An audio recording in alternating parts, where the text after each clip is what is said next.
আমাদের ছাত্রছাত্রী, আমাদের সন্তান, আমাদের ছাত্রছাত্রী যারা ভবিষ্যৎ বাংলাদেশের কর্ণধার, তাদের সাথে আমাদের যে একটা ভুল বুঝাবুঝি বা দূরত্ব তৈরি হয়েছে, এটা আমরা যেভাবেই হোক তাদের কাছে আমরা দুঃখ প্রকাশ করছি। যেভাবেই হোক যেই পরিস্থিতিটা সৃষ্টি হয়েছে এটা অনাকাঙ্ক্ষিত, এবং অবশ্যই আমরা আমাদের এই প্রযুক্তি শিল্প সম্পূর্ণই একেবারে তারুণ্য নির্ভর। এই IT freelancing, software, mobile network operator, internet service provider, outsourcing পুরোটাই আমাদের কিন্তু তারুণ্য নির্ভর শিল্প। এবং এই তারুণ্যের শক্তি এবং ইন্টারনেট প্রযুক্তির শক্তির সমন্বয়ে আমরা 41 সাল নাগাদ সকল সংকট কাটিয়ে ইনশাল্লাহ আমরা একটি উন্নত সমৃদ্ধ বাংলাদেশ গড়ে তুলব। সেই দৃঢ় প্রত্যয় ব্যক্ত করে আবারও সবাইকে অনুরোধ করব যে আপনারা মিথ্যা কোনো অপপ্রচারে বিভ্রান্ত হবেন না।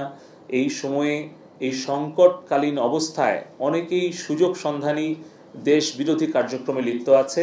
আমরা সকলে যেন আমরা ঐক্যবদ্ধ থাকি এবং এই অপশক্তি ষড়যন্ত্রকারীদের বিরুদ্ধে আমরা ঐক্যবদ্ধ হয়ে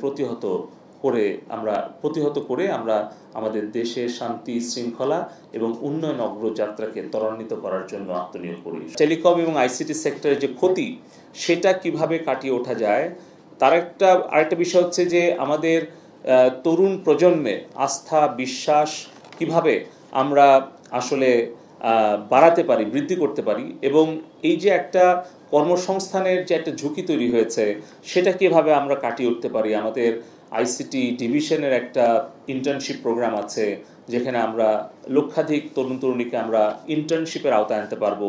আমাদের এনহ্যান্সিং ডিজিটাল গভর্নমেন্ট প্রোগ্রাম আছে, যেখানে আমরা ইউনিভার্সিটিগুলোর মাধ্যমে আমাদের যে 150 ইউনিভার্সিটি আছে সরকারি বেসরকারি, সেখানেও হয়তো আমরা প্রযুক্তি খাতে আরও লক্ষাধিক তরুণ তরুণীকে আমরা কিছু প্রশিক্ষণ, কিছু ইন্টার্নশিপ, মেন্টরশিপ দিয়ে তাদেরকে আমরা এমপ্লয়মেন্ট জেনারেট করতে পারবো। পাশাপাশি আমাদের যেই সফটওয়্যার শিল্পে আমাদের যে একটা বড় ধরনের আমরা ধাক্কা খেলাম, সেটা কাটিয়ে উঠে কিভাবে আমরা দ্রুত আমাদের স্বাভাবিক অবস্থায় ফিরে আসতে পারি এবং আমাদের ভবিষ্যতে একটা ইমার্জেন্সি নেটওয়ার্ক কন্টিনিউটি প্রোটোকল কিভাবে আমরা তৈরি করতে পারি, এই সকল বিষয় নিয়ে আলোচনা হয়েছে। পাশাপাশি আমাদের বাংলাদেশ ব্যাংক থেকে একটা নির্দেশনা মাননীয় প্রধানমন্ত্রীর নির্দেশনায় দেওয়া হয়েছিল, সেটা হচ্ছে যে 4% ইন্টারেস্টে একটা তহবিল গঠন করার জন্য। তো আমার জানা মতে প্রায় 500 থেকে 1000 কোটি টাকা কিন্তু সেই তহবিলে আছে।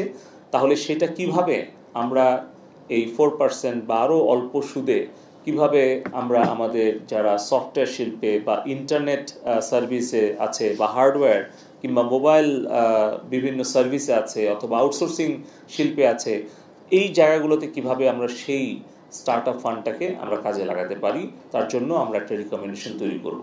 তো আমি আর আমার কথা বাড়াচ্ছি না, আমি আবারও আমাদের মোবাইল নেটওয়ার্ক অপারেটর, আমাদের বাংলাদেশ কম্পিউটার সমিতি, e commerce association of Bangladesh, internet service providers association of Bangladesh, Bangladesh software and information services BASIS এবং Bangladesh outsourcing and contact centre organisation, আমি আমাদের ডাক, টেলিযোগাযোগ এবং তথ্য প্রযুক্তি মন্ত্রণালয় যারা বেসরকারি খাতের যারা ব্যবসায়ী নেতৃবৃন্দ, তাদেরকে ধন্যবাদ জানাই যে 2 সপ্তাহ একটা সংকটকালীন অবস্থায় তারা যে সহযোগিতা করেছে সরকারকে, তার জন্য আমরা ধন্যবাদ এবং কৃতজ্ঞতা জানাই।